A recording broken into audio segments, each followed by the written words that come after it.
And I was just thinking about the term prognosis, and I looked that up, and the definition of prognosis is the prospect of recovery as anticipated from the usual course of dis-ease. Mm-hmm. And that's like fortune teller stuff. So I'm going to predict a demise for you in the next 6 months. And here you go. Take that with you, and please close the door as you leave.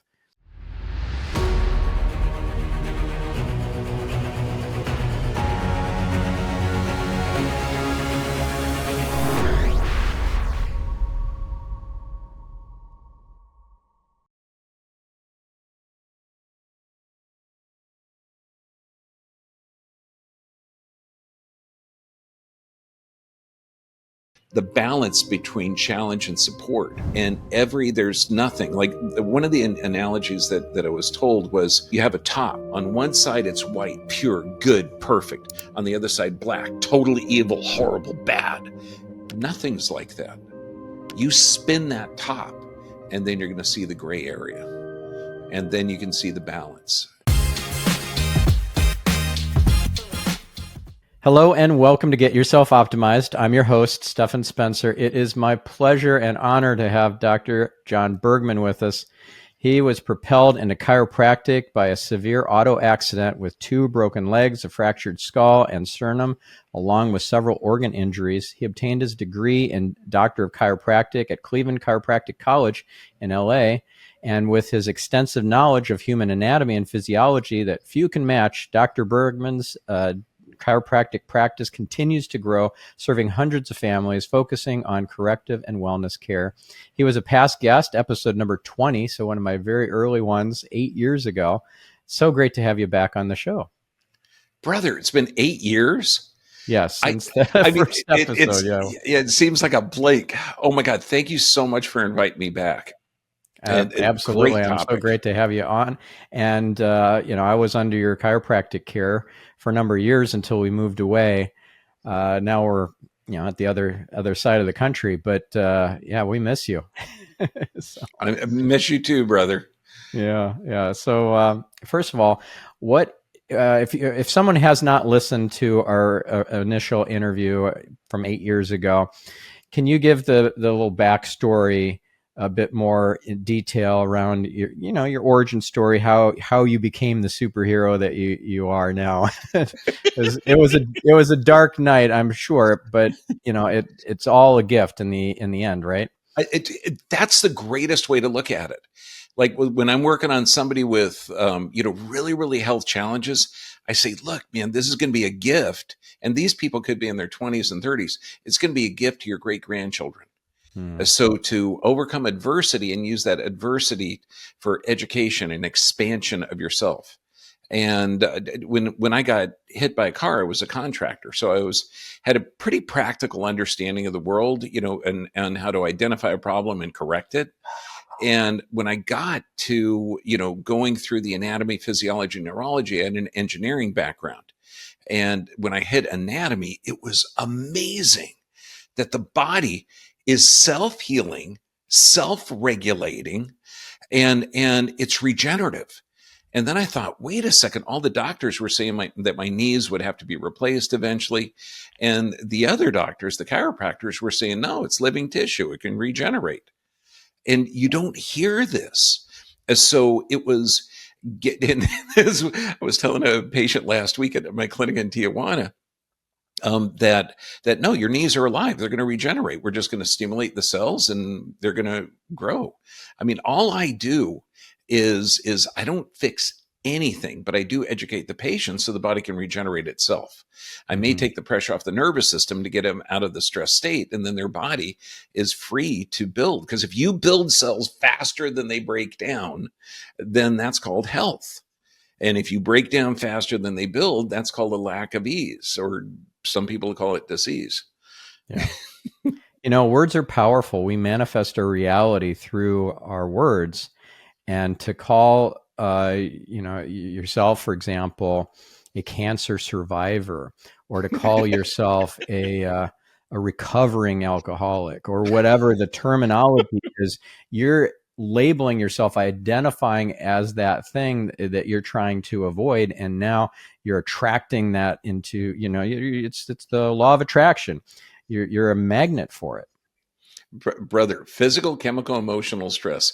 When a patient comes in and goes, "Doc, this pain is killing me," I say, "Look, stop right there." I said, because words have power. If you say this pain is limiting me, this pain is pissing me off, totally okay. I'm good with that.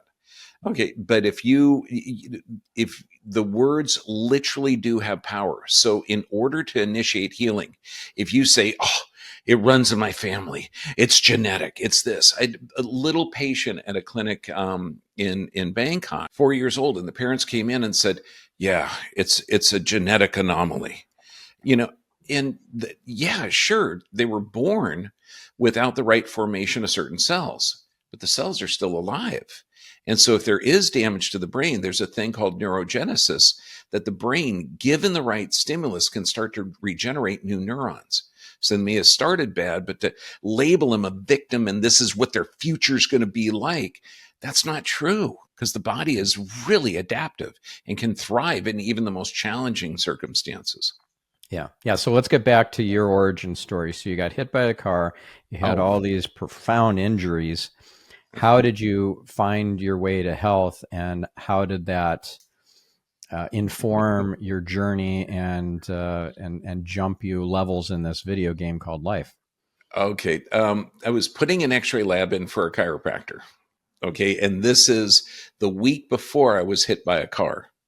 I threw my back out, putting up some of the lead sheets, and he adjusted me, and it was amazing. I mean, warmth went down my legs, but my body functioned better, and this was in a 5 minute adjustment.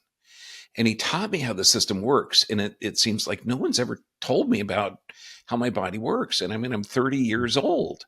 I should have known this. And he said, "John, you're built like a tank. You've got good communication. You'd be a good chiropractor." I said, "Doc, there's no way. I've got 6 employees. I've got a cabinet shop. I'm already, set."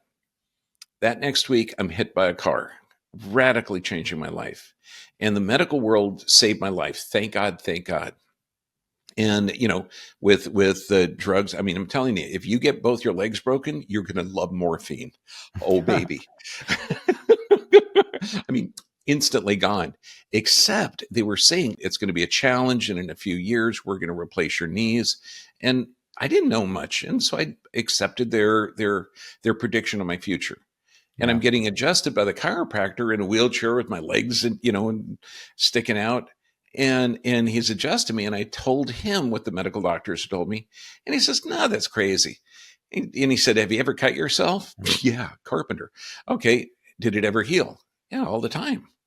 And he says, "Well, your knees will regenerate."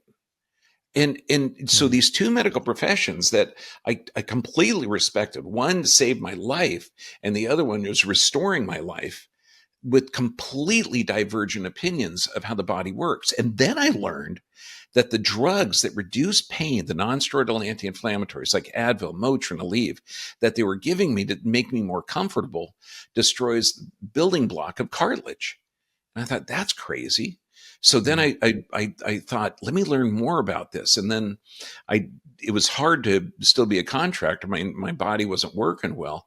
So I went back to school, and then I got into chiropractic college, and some of the doctors there were saying, "Well, arthritis happens," and this isn't a chiropractic college, that arthritis happens because joints wear out. And I'd look at 80-year-old cadavers during human dissection, and I'd see no arthritis. And I'd look at 20, 30-year-old cadavers, and I'd say beginning degeneration and advanced degeneration. And that's not true. So arthritis isn't from wear and tear, it's from a trauma. And then you start to realize that it's living tissue. And I experienced regrowth of tissue in my knees, where I could Mhm. start bending and moving and twisting and turning, no surgery or anything else. Then I developed certain therapies to get that. And I got so into human dissection that, because I mean, just learning it out of a book was really hard. It didn't make any sense. But when I got there, it was like tactile learner, visual, auditory learner. When I touched the body, it was like amazing. I knew how it worked. So this is the median nerve. This is where it comes from. And it was so exciting to see, how the organ systems function, how these bodies who had died, there's actually a tissue on the bottom of the stomach called the greater omentum. And this is a curtain of tissue that goes around in any area of the damaged intestinal tract. It surrounds it and heals it. And I'm looking at these bodies that have died, and they were still in a stage of healing and regeneration. And it just opened my mind. And being older, going back to school, I wasn't real susceptible to just mindlessly accepting what everybody told me. I was more of a critical thinker. So when we'd see an X-ray of somebody, and one of the doctors who God bless him, this was his belief system. He'd say, "Yes, see the degeneration here? That's from old age." And I'd say, "Well, there's no degeneration up here. Aren't they the same age?" Those kind of questions aren't going to win you friends. Yeah. But the critical thinking and asking why, it is not there in the medical Yeah. world, particularly when you have high blood pressure. Why do I have high blood pressure, doc? Well, we just don't know. I mean, the number one cause of high blood pressure in the medical text is idiopathic. I think a root word idiot, they don't know. So the cause is unknown. Yeah. Well, And let's that's like talk a about lot of, that for a minute. Like root cause, that is such a critical phrase. And what I've found from my spiritual studies in recent years is that everything stems from a spiritual root cause.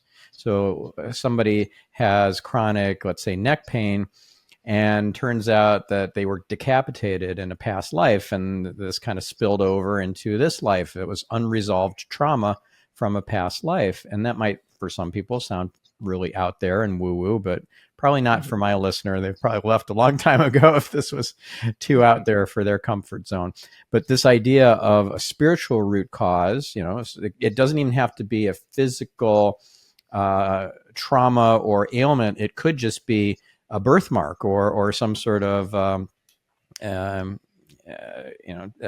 cellular mass that's benign or whatever, and it connects back to past life or something that is has more of a spiritual root cause. So what are your thoughts on that?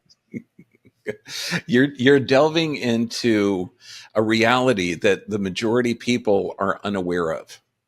It's like when I talk about viruses, okay, and creating infection, and viruses don't really exist. They're proteins, they're little messengers.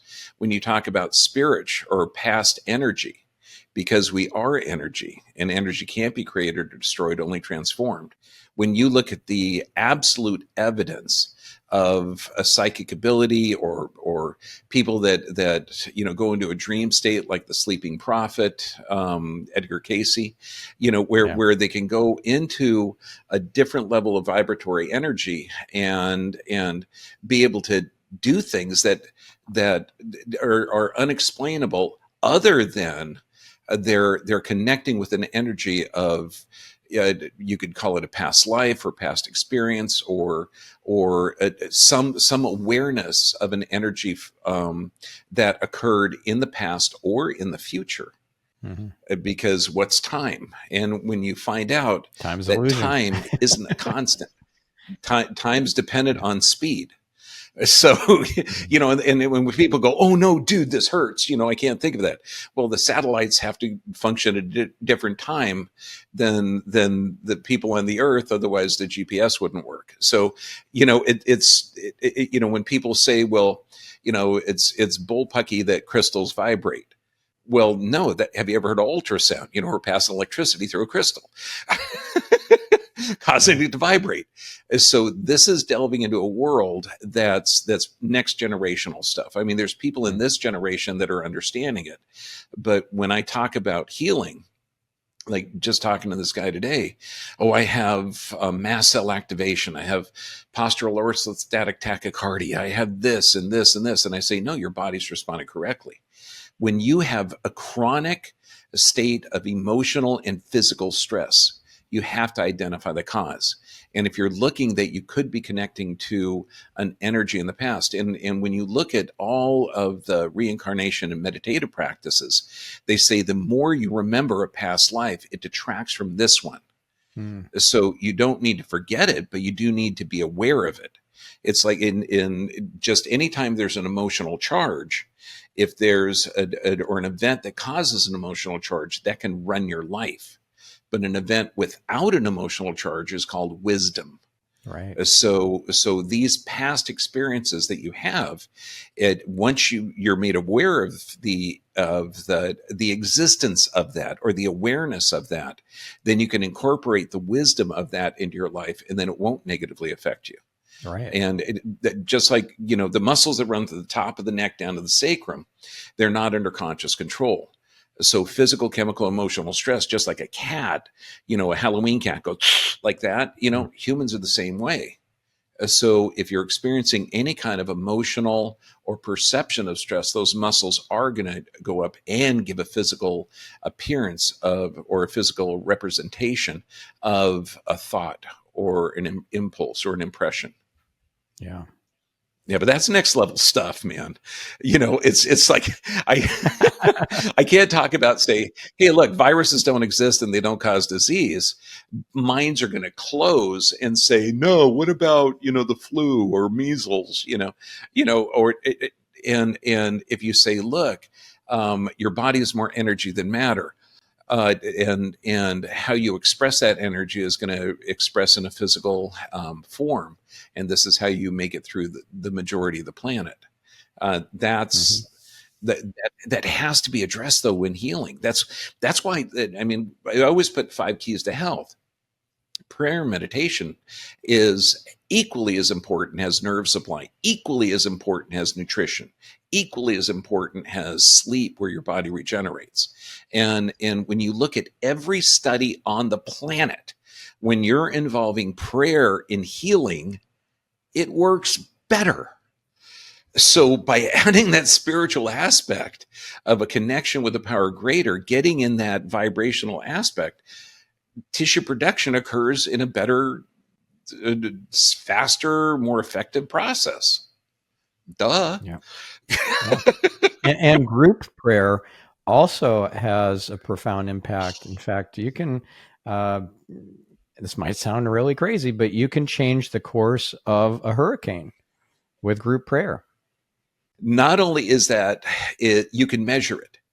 They had a group of meditators, and they meditate for certain areas or communities. And I think there was one study, might have been back in the 80s, where a group of meditators meditated for Washington, D.C.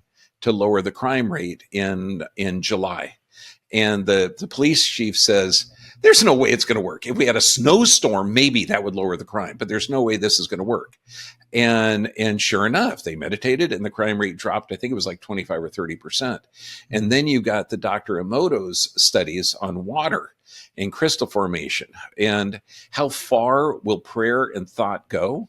Like you're talking about changing the hurricane or weather. Absolutely. They would, group of meditators in Japan, focus their energies on a bottle of water in San Jose, California.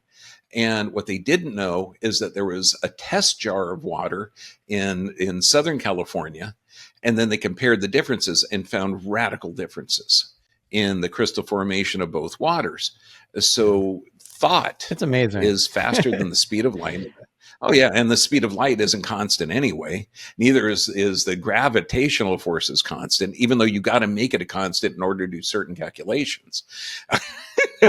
There's so many variations on the physics that we know, and then the quantum physics. Like you get one electron spinning one direction, and separate the other one by 4,000 miles. Okay, change this one, and that one instantly changes. Instantly, not speed of light. Instantly. Yeah, you can put essential oil Einstein on the called bottom that of a spooky action at a distance. Quantum entanglement. yeah.